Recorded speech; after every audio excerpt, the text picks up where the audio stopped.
арнама қош келдіңіздер. Сіздермен Алтынай Аман және бұл кармология арнасы. Келіп қойыңыздар. Бүгін сіздерге керемет әдістерді табыстаймын. Осы бір ғана әдіс сіздердің кәсіптеріңізге көптеген сатып алушыларды алып келеді. Бұл әдіс өте жақсы жұмыс жасайды, әрі жасалу тәртібі өте оңай. Егер барлығын мен айтқандай жасасаңыздар, егер позитивті, әдемі көңіл күймен жасасаңыздар, нақты осы практика сіздерге көп клиенттерді алып келеді. Сосын сіздер шоке болып отырасыздар. Бұл әдіс барлығына жарай береді. Яғни кімге сатып алушы керек, кімге клиент керек, кімге серіктестер керек дегендей, сонымен орындау әдісі. Бұл әдісті сіз енді ғана жұмысқа келгенде жасалынады. Айта кететін жайт, бізге айдың толғаны, толмағаны керек емес, себебі біз мыстан емеспіз. Айтпақшы, мыстан деген өлеңімді инста парақшама кіріп оқып, үлпіл басып кетіңіздерші. Иә, сонымен оралайық. Бұл әдісті жай ғана қашан сізге басқа күндерден көбірек клиенттер керек, сол кезде орындай аласыздар. Соңында қаншалықты жиі орындауға болады, оны да айтып өтемін. Сонымен осы бір тамаша әдісті жүзеге асыру үшін сізге кішкентай бор керек. Кішкентай болса да болады.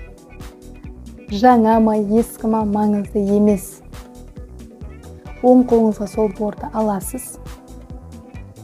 Жұмыс кабинетіңіздің есігіне жақындап, сонда бормен 3 деген санды жазасыз да, мына чудо сөздерді айтасыз. Бұларды өлеңнің бір шумағы десек те болады. Сонымен былай дейсіздер: 3 санын саламын, сатып алушыларды қарсы аламын. Сатып алушылар келеді, көп ақша береді. Бұл сөздерді бір рет қана айтасыздар. Иә, 3 санды бір рет қана саласыздар. Енді дұрыс қолдану ережелері. 3 санын міндетті түрде үлкен етіп салудың қажеті жоқ, оны бүкіл есіктің бетін алатындай. Кішкентай етіп жазып қойсаңыздар болады. Кішкентай бормен, кішкентай 3 деген санды саласыздар. Содан кейін борды қатты басудың қажеті жоқ. Тиер-тимес етіп, кішкене ғана көрініп тұрса, сол да жетеді. Қаншалықты жиі жасауға болады. Бірінші, жұмыстан соң 3-ті өшіріп келсеңіздер болады. Екінші, өшірмесеңіздер де болады, өзі өшіп қалғанша тұра берсін. 3. Күнделікті қайталағыңыз келсе, онда алдымен 3-ті өшіріңізде, қайтадан жаңа 3 салуыңыз керек. Менен бағалы кеңес. Бірақ бір практиканы күнделікті қайталай берудің қажеті жоқ. Себебі бұл әдіс сізде жұмыс жасамай қалуы мүмкін.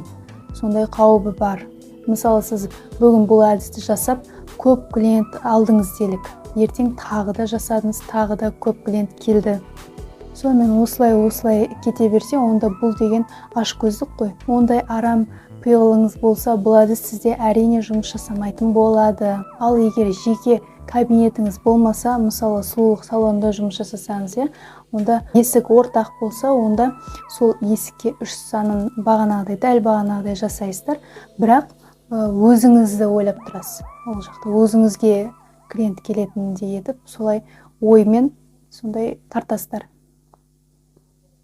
Ал егер үйіңізде клиент қабылдап жатқан болсаңыз, болмаса интернет арқылы сататын болсаңыз, онда үйіңіздің есігі бар ғой, даладан кіретін. Соған дәл осылай жасап қойсаңыздар болады. Алдыда осындай әдемі эзотерикалық әдістермен көбірек бөлісетін боламын. Ол кезде әртүрлі әдістерді күнделікті кезекпе-кезек жасап жүрсеңіздер болады. Сондай бағалы эфирлерді жіберіп алмас үшін арнама тіркеліп, пікір қалдырып қойыңыздар. Сонда ғана сізге көптеген позитивті результаттар алып келеді. Ендеше аман болыңыздар, алтындар. Келесі эфирде кездескенше.